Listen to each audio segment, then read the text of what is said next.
Falls இமேஜஸ்னால் தவறான பிம்பங்கள், கருத்துக்கள் நம் உள்ளத்தில் தோன்றியிருக்கும். அவற்றையெல்லாம் எடுத்து வெளியே எறிந்து விட வேண்டும். அப்படி செஞ்சால் நம்ம இதயத்தை தூய்மையாக்கி கொள்கிறோம். திருப்பி வாசிக்கிறேன்.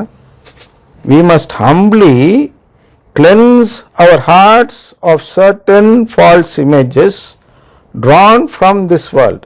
Drawn from this world னா இந்த உலகத்தார் நமக்கு கற்பித்திருப்பார்கள். என்ன கற்பித்திருப்பார்கள் என்றால், கடவுள் என்பவர் நம்மை தண்டிக்கக்கூடியவர், நாம் பாவம் செஞ்சால் அவர் தண்டிப்பார், புண்ணியம் செஞ்சால் அவர் பாராட்டுவார், பாவம் செஞ்சால் வாழ்க்கை கஷ்டமாக இருக்கும், புண்ணியம் செஞ்சால் நல்ல ஆசீர்வாதமான வாழ்க்கை இருக்கும், அவன் ஏதோ பாவம் செஞ்சுருக்கிறான் அதனால தான் அவன் நோயினால் கஷ்டப்படுறான், அவன் செஞ்ச பாவம் தான் அவன் வீட்டில் இளவு வந்துச்சு, இப்படிலாம் உலகத்தில் சொல்லித்தராங்க நமக்கு. அப்போ நம்மளும் கேட்குறோம். அதான் நம்ம மக்கள் கேட்கல பார்க்குறோம், நான் என்ன பாவம் செஞ்சேன், கடவுள் என்ன இப்படி தண்டிக்கிறார், நான் நல்லது தானே செஞ்சுட்டு இருக்கிறேன், அப்படிலாம் கேட்போம். ஏன் அப்படி கேட்குறோன்னா, due to this false images drawn from this world. இந்த உலகத்திலிருந்து நமக்கு தவறாக சொல்லி கொடுக்கக்கூடிய கருத்துக்களை நாம் உள்வாங்கி கொண்டதால். ஆனால் நம்முடைய இதயம் கரைப்படிந்ததாக மாறியிருக்கிறது. அந்த கரைப்படிந்ததன் அடையாளம்தான் இந்த 3 கேள்விகளும். உடன்படிக்கை என்றால் என்ன? உடன்படிக்கை என்றால் என்னன்னு தெரியாமல் எப்படி ஒருத்தர் இவ்வளோ நாள் ஒரு கத்தோலிக்கராக இருந்திருக்க முடியும்? ஏன் அப்படின்னா, அந்த உடன்படிக்கை குறித்து யோசிச்ச பார்க்கல. இதற்கு இந்த உலகம் வேற ஏதோ ஒரு கற்பனை கொடுத்திருக்கிறது, கற்பித்திருக்கிறது. சரியா? அப்போ திருப்பலி பார்த்தாலே போதும். இது நம்முடைய சிசிசியின் போதனையோ திருவிழிய போதனையோ அல்ல, இந்த உலகத்தார் நமக்கு சொல்லிக் கொடுத்த போதனை. வெறும் திருப்பலி கண்டால் போதும். திருப்பலி கண்டால் எப்படி போதும்? திருப்பலியை நம்பிக்கையோடு காண வேண்டும் ஒன்று. அடுத்தது என்னன்னா, அந்த திருப்பலியில் நமக்கு நம்பிக்கை இல்லை என்று நிரூபித்து காட்டுவதுதான் சாத்தானுடைய வேலை. அவன் எப்பொழுது நமக்கு நம்பிக்கை இல்லைன்னு நிரூபித்து காட்டி விடுகிறானோ அப்பொழுது என்னுடைய உடன்படிக்கை செல்லாத உடன்படிக்கையாக மாறி விடுகிறது. அதுக்கு பேர் லாதாயே செந்தந்தியாயே எக்ஸ்கம்யூனிகேஷன் என்று சொல்கிறோம்.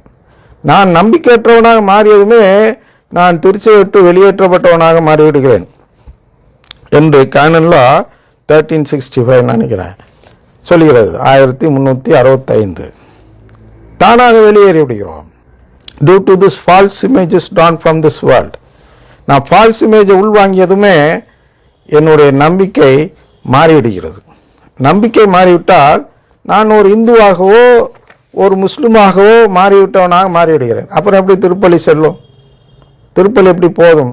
நான் நம்பிக்கையோடு போனால்தான் திருப்பலி செல்லும் என்று நீங்கள் சொல்வதால் தான் என்ன செய்கிறீர்கள் என்றால், அந்த நன்மையை வேறு மதத்தை சேர்ந்தவர்களுக்கோ வேறு கிறிஸ்தவ சபையை சேர்ந்தவர்களுக்கோ கொடுப்பதில்லை. ஏன்னா இந்த நம்பிக்கை இல்லாதவர்கள் அவர்கள். இங்கே உள்ளரே ஒருத்தனுக்கு அதே மாதிரி, ஆனால் அவங்க கொடுத்துறீங்க. யாருன்னா அருங்குடைய இயக்கத்தினர். ஆனால் அப்படியே மீறி ஒருத்தர் வாங்கிறாருன்னா என்ன அர்த்தம்? ஒரு இந்துவாக இருந்து ஏமாற்றி நன்மை வாங்கி புசித்த செயல். அந்த திருப்பலி எப்படி போதுமானதாக இருக்கும்? யோசித்து பாருங்கள். அது எப்படி உடன்படிக்கையாக மாறும்? எனக்கு நம்பிக்கையே இல்லை, நான் எப்படி நம்ம உடன்படிக்கை செய்தவனா மாறுவேன்? அப்போ நான் அதே கேட்கல, உடன்படிக்கைன்னு சொல்லிட்டு நம்ம ஏதோ உலக காரியங்களை கேட்பதாக பொருள்படும் அல்லவா? அது மாதிரி தான் அது சொல்லுகிறேன். இதை மேலும் வாசிக்கிறேன். Humbly makes us recognize that no one knows the Son except the Father. Adana and the Holy Spirit humbly makes us recognize that no one knows the Son except the Father, and no one knows the Father except the Son, and everyone to whom the Son chooses to reveal himself. பாருங்க அந்த இடம். அடுத்தது, நற்கருணை ஆண்டவர் அவரை இயேசு என்று நம்பினால் நீங்கள் இந்த இடத்தை நற்கருணை என்று வைத்து பார்க்க வேண்டும். அப்ப anyone to whom the Son chooses to reveal him. சரியா? அப்படின்னா யார் அவர் நற்கருணை ஆண்டவர் தேர்ந்தெடுக்கிறாரோ அவருக்கு மட்டும்தான் இந்த தந்தையானவரை வெளிப்படுத்தி காட்டுவார். அப்போ எனக்கு தந்தைன்னா யாருன்னே தெரியல, அசிசியார் கேள்விப்பட்டிருப்பீங்க. அவர் என்ன செய்தார்? இனி எனக்கு இந்த உலக தந்தை அல்ல, எனக்கு இன்னும் விண்ணக தந்தை மட்டும்தான் தந்தை என்று அவர் வாழ்வில் ஒரு சம்பவம் நடந்தது சொல்லி, அதிலிருந்து அவர் வெளிவந்தவர் தான் அவர் குடும்பத்தை விட்டு. அவர் நம்பினார், லிட்ரலாக வெளிவந்தார்.